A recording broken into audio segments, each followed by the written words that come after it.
আর যে মেয়েটাকে দেখে এলাম তাকে তোমার পছন্দ হয়েছে তো? না, একদমই না। কোন আক্কেলে ওই মেয়েকে আমার পছন্দ হবে বলো দেখি?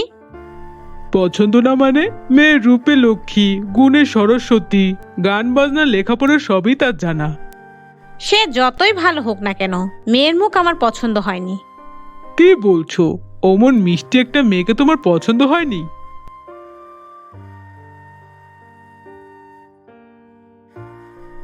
এ নিয়ে 56টা মেয়ে দেখে এলাম, কিন্তু একটাও মায়ের পছন্দ হলো না। ধুর, আমার আর ভালো লাগে না এই রোজ রোজ মেয়ে দেখতে যাওয়া। মিষ্টি দেখতে না অন্য কিছু? মেয়েটার বাম গালের চেয়ে ডান গালটা বেশি ফোলা। সে কি, আমার তো তেমনটা লাগেনি। তোমার সবকিছুতেই বেশি বাড়াবাড়ি।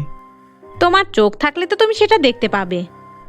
একদম এসব বলবে না। আর এগুলো হলো তোমার অহেতুক খুঁতখুঁতানি। এমন করতে থাকলে কিন্তু আমি আর কোথাও যাব না। তুমি যাবে কি যাবে না তাতে আমার কিছু আসে যায় না, কিন্তু মনের মতো মেয়ে না পেলে আমি কিছুতেই আমার ছেলেকে বিয়ে দিব না, এই বলে দিলাম।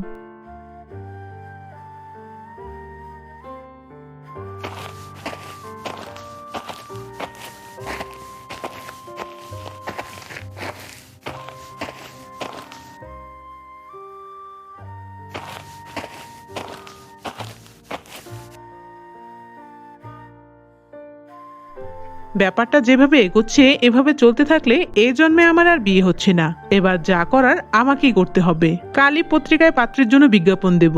দেখি এবার কিভাবে মেয়ে না পাই। যাকে পাবো তাকেই বিয়ে করে আনবো।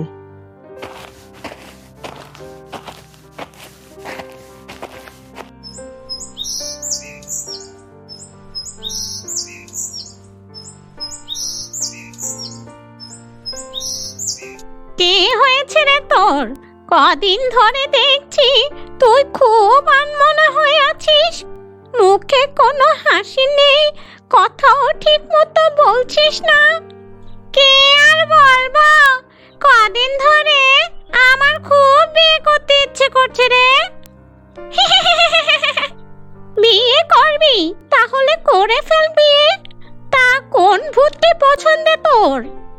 কোনো ভূতকে নয় রে, আমার কোনো মানুষের ছেলেকে বিয়ে করতে খুব ইচ্ছে হয়েছে। সে কি কথা? কিন্তু মানুষের ছেলে পাবি কিভাবে? সেটাই তো চিন্তার বিষয়। এজন্যই আমার মন খুব খারাপ। তুই একটু সাহায্য কর আমাকে। আমি? আচ্ছা দেখি তোর জন্য কিছু করা যায় কিনা। তুই মন খারাপ করিস না। তুই এক কাজ করতে পারিস, খবরের কাগজে বিয়ের বিজ্ঞাপন দেখে সুন্দর একটা ছেলেকে পছন্দ করে তার সামনে সুন্দরী মেয়ে সেজে যেতে পারিস। তারপর তার মন জোগাড় করতে হবে। তাহলে আর দেরি করছি কেন? নিয়ে আয় খবরের কাগজ। দাঁড়া, আনছি।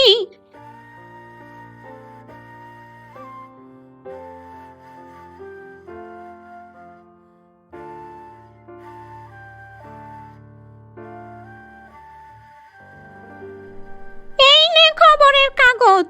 এবার এখানে দেখ পাত্রী চাই বলে কোনো বিজ্ঞাপন আছে কিনা। দে দেখি কিছু পাওয়া যায় নাকি।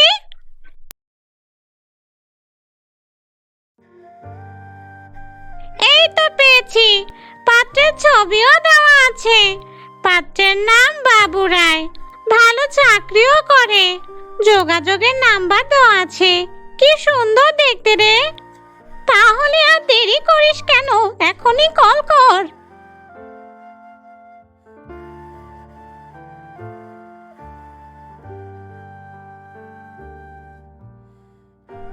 হ্যালো। হ্যালো, কে বলছেন? আমি অরূপা। আপনি খবরের কাগজে এক বিজ্ঞাপন দিয়েছিলেন, তার জন্যই ফোন করেছি।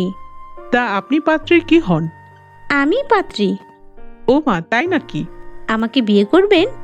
দেখতে সুন্দর হলে আমার কোনো আপত্তি নেই। কখন করবেন? আপনি চাইলে এখনই। আপনি শুধু আমাকে আপনার ঠিকানা পাঠিয়ে দেন। আমি আপনাকে মেসেজ করে দিচ্ছি। ঠিক আছে।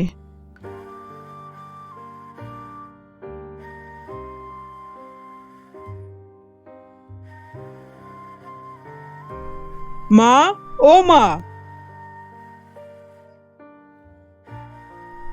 এত রাত অবধি কোথায় ছিলি শুনি? বউ নিয়ে এসেছি মা। তোমরা তো আর আমাকে বিয়ে দেবে না, তাই আমি নিজেই নিয়ে এলাম।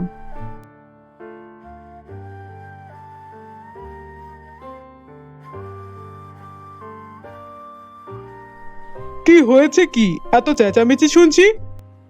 ও আবার কে? আমার বউ। বাবু, শেষমেশ তুই এমন কাণ্ড ঘটালি? আহা, খেপছো কেন গিন্নি? ও যা করেছে ভালোই করেছে। কি মিষ্টি দেখতে, ওর পছন্দ আছে বলতে হবে।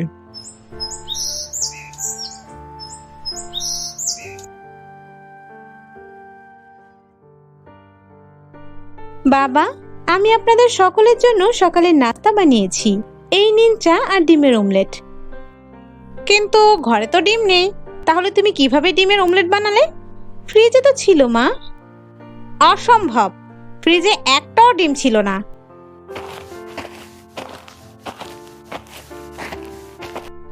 এ মা, এ কি?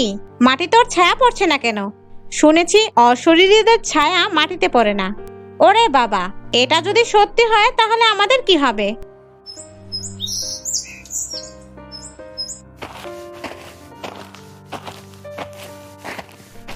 ওগো, শুনছো? কি হয়েছে বলো? আমি আজ এক মহাসাধকের কাছে গিয়েছিলাম। তার কাছ থেকে জানতে পারলাম আমাদের বাড়িতে নাকি অশুভ কিছু আছে, তাই তার দেওয়া এই তাবিজগুলো এনেছি। উদ্ধার করেছো আমায়? টাকাগুলো ধ্বংস না করলে হচ্ছিল না, তাই না? বাজে বকো না তো, যা বলছি তাই শোনো। আজ রাত 12টার পর এই তাবিজগুলো সারা বাড়িতে লাগিয়ে দিলে অশুভ শক্তি এখান থেকে বিদায় নেবে। যা ইচ্ছে তাই করো, এর মধ্যে আমাকে টেনো না। বয়েই গেছে আমার তোমাকে টানতে।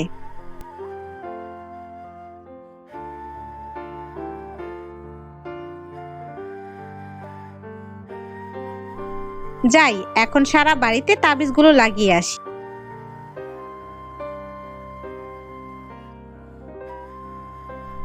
সব জায়গায় লাগানো শেষ, বাবুর ঘরের সামনেও লাগিয়ে দিয়েছি। এবার দেখি ও কিভাবে এ বাড়িতে থাকে। এ কি, আমি এমন অস্থির হচ্ছি কেন? আমার আসল রূপ ধীরে ধীরে ফিরে আসছে। এখন কি হবে? দরজা দিয়ে যাই, সবাই এখন ঘুমাচ্ছে।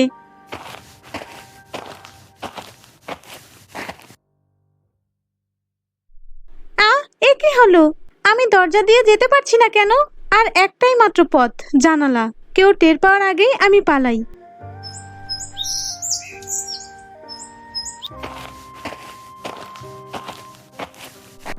মা, বাবা, অরূপা কোথায়? সারা বাড়িতে খুঁজে ফেললাম, কোথাও নেই। তোমরা কি কেউ ওকে দেখেছো? রান্নাঘরেও নেই। সে কি, নেই মানে? কে বলেছিলাম আমি? ও মেয়ে সুবিধার নয়। ও নিশ্চয়ই ওই তাবিজের ভয়েই পালিয়েছে। ও কোনো মানুষ নয়, বরং একটা পেত্নী ছিল। কি বলছো কি মা? হ্যাঁ রে, আমি ঠিকই বলছি। বড় বিপদ থেকে রক্ষা পেলাম। সবই ফকির বাবার মায়া। সবাই বলো, জয় ফকির বাবার জয়।